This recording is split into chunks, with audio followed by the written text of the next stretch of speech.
Fala galera, tudo certo? Meu nome é Marcos. No vídeo de hoje eu vou passar para vocês as linhas argumentativas coringas que eu utilizava para a redação do Enem, para que vocês possam ter uma fluidez melhor e possam desenrolar melhor ali a argumentação no dia da prova oficial. Então eu vou falar aqui para vocês dois argumentos que praticamente funcionam para quase qualquer tema. Então você pode aplicar ali nos últimos temas do Enem que esses argumentos funcionam com certeza. Eu utilizava eles para praticamente toda a redação e eles me garantiram a aprovação em medicina na UFRJ e na UFRN. Então com certeza são argumentos que funcionam muito bem, que me garantem uma boa nota ali na redação do Enem, beleza? Então, se você não é inscrito no canal, considere se inscrever, já deixa seu like aí no vídeo, que deu bastante trabalho para produzir, também comenta aí embaixo outros tipos de argumentação que você utiliza aí no seu dia a dia, beleza? Na sua redação, beleza? Então, vamos embora pro vídeo. Galera, então, quando eu falo de argumentação coringa, eu falo de um tipo de argumentação que ela funciona para praticamente qualquer tema.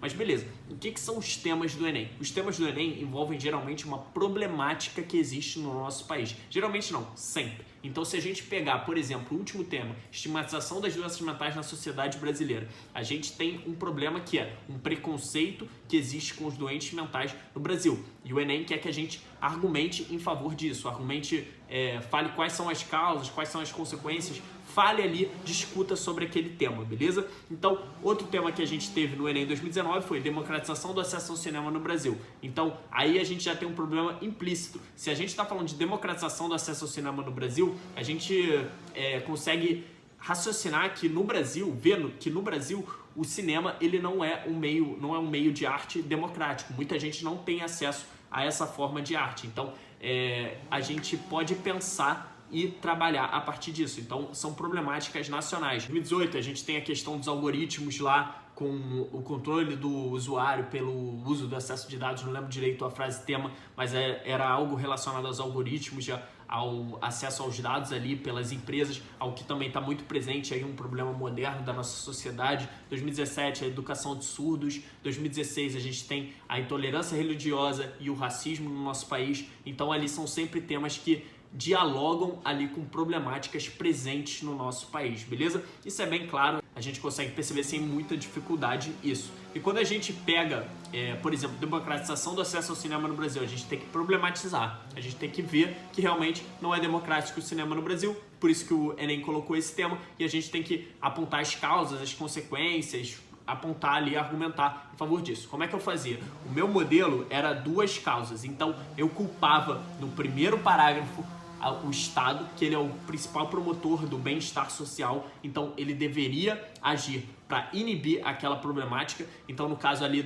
da estigmatização dos doentes mentais no Brasil, não tem políticas públicas suficientes por parte do Estado para a gente poder reduzir ali esse preconceito contra os doentes mentais. No caso ali da democratização do acesso ao cinema, o Estado não age suficientemente para garantir o acesso democrático no cinema no nosso país. Então aí a gente já tem uma linha argumentativa ali nos algoritmos do controle do acesso de dados, não lembro direito a frase tema, mas o Estado ele deveria agir para inibir essa problemática. 2017 é a mesma coisa, 2016 também. Então o Estado ele acaba se omitindo, ele não dá o apoio suficiente para que essa problemática ela seja reduzida. Então a gente sempre pode culpar o Estado, porque ele é o principal promotor do bem-estar social e por isso ele teria o dever de garantir que essa problemática não existisse, beleza? Garantir ali o bem-estar da sociedade como um todo. Então, sempre você vai poder culpar o Estado na sua redação. E aí tem vários repertórios para você utilizar em favor disso. Você pode usar a Constituição Federal, algum artigo que fala e tal, que o Estado tem o dever de fazer tal coisa. A gente pode falar sobre John Locke, um filósofo contratualista, que fala que o principal objetivo do Estado é garantir o bem comum da sociedade. Aí a gente pode falar que isso não ocorre de forma clara ainda, não ocorre de forma total ainda, porque tem essa problemática que é apontada na frase tema. A gente pode falar também que o principal objetivo do governante é a manutenção do poder e não a promoção do bem comum, como disse Maquiavel no seu livro O Príncipe. Então o governante está mais preocupado em medidas de curto prazo do que resolver o problema realmente, porque muitas vezes esse problema não garante um amplo efetivo de votos para ele. Então, por exemplo, estigmatização das doenças mentais no Brasil. O governante ele está mais preocupado em se manter no poder, então ele não vai garantir políticas públicas públicas para uma população, para uma minoria, que são os doentes mentais no Brasil, justamente porque isso não vai angariar votos suficientes para ele se manter, para ele conseguir ali se manter no poder. Então esse governante está mais preocupado com medidas populistas que vão garantir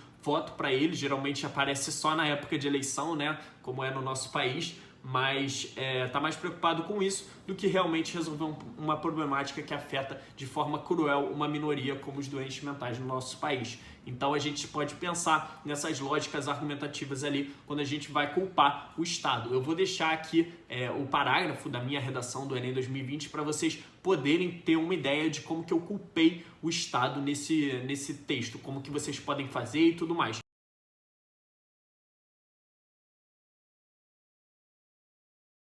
E o outro argumento coringa que vocês podem usar é culpar a sociedade. A sociedade, ela se omite diante da problemática, ela não realiza pressão suficiente sobre os governantes, sobre o Estado como um todo, para poder mudar aquela realidade. A sociedade não ajuda aquelas pessoas. Então, por exemplo, a sociedade, no caso da estigmatização das doenças mentais no Brasil, a gente pode falar que a sociedade, ela coaduna, ela acaba que negligencia esse tipo de preconceito, ou até ela compactua com ele, porque ela pratica regularmente, então chama o outro de retardado, de autista, negligenciando esse que é um problema sério de saúde que existe ali entre aquele grupo. Então, democratização do acesso ao cinema, por exemplo, grande parte da sociedade que tem acesso ao cinema acaba que não se preocupa com o acesso ao cinema de uma outra parcela que não tem acesso a essa forma de arte. Então ela se omite, ela acaba compactuando com essa situação. Então a gente pode sempre falar que a sociedade ela se omite diante de determinada situação problemática,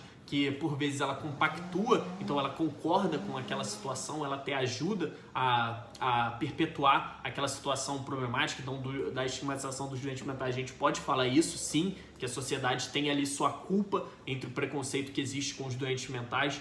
Então a gente pode trabalhar muito a partir disso, que a sociedade se omite, a sociedade se acovarda diante de uma problemática social. Então pode falar em vários temas sobre isso. Então a sociedade não faz pressão suficiente aos governantes, ela não age, não faz ações para mudar aquela realidade e aí acaba perpetuando. Lembrando que o Estado, os governantes, acaba sendo um reflexo da sociedade em um regime democrático, porque o pessoal vota e o pessoal não vota justamente em governantes que muitas vezes querem o bem da nação. Então a gente tem esse problema aí no nosso país e que com certeza é uma linha argumentativa muito boa para a gente poder utilizar ali no Enem, beleza? E repertório sociocultural, a gente pode falar da normalização do Michel Foucault, em que certas situações problemáticas são normalizadas pelo corpo social como um todo. Então, se vocês quiserem, vocês depois dão uma lida, procurem aí a normalização do Michel Foucault, que é uma teoria que pode ser muito bem aplicada a diversos temas. Então, a gente tem ali a normalização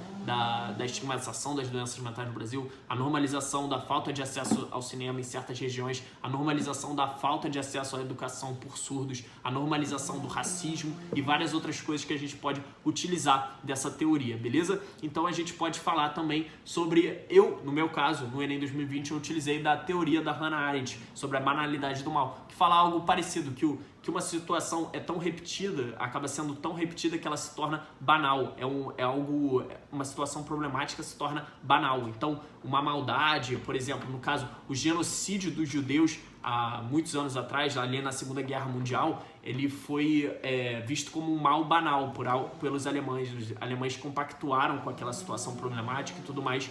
E assim como ocorreu naquela época, o preconceito com os doentes mentais do nosso país acaba que é um mal banal, porque as pessoas não consideram isso uma problemática real. Então é algo que já está naturalizado na nossa sociedade, sabe? Acaba que banalizou-se o preconceito existente contra esse grupo. Então é algo que vocês podem utilizar muito bem na sua redação. Depois vocês podem procurar aí sobre banalidade do mal. Tem um livro da Hannah Arendt que é Eichmann em Jerusalém, um relato sobre a banalidade do mal. A gente tem também a normalização, a teoria do Michel Foucault, para poder trabalhar em cima dessa argumentação. Então esses são os dois argumentos coringas. Para mim, eles se encaixam em praticamente qualquer tema. Então, com certeza você vai poder utilizar pelo menos um deles ali no dia da prova oficial e pesquisa sobre esses repertórios que eu falei aqui, que pode te ajudar bastante. Eu vou deixar aqui também o meu parágrafo da redação do Enem, para vocês poderem dar uma olhada sobre como que eu argumentei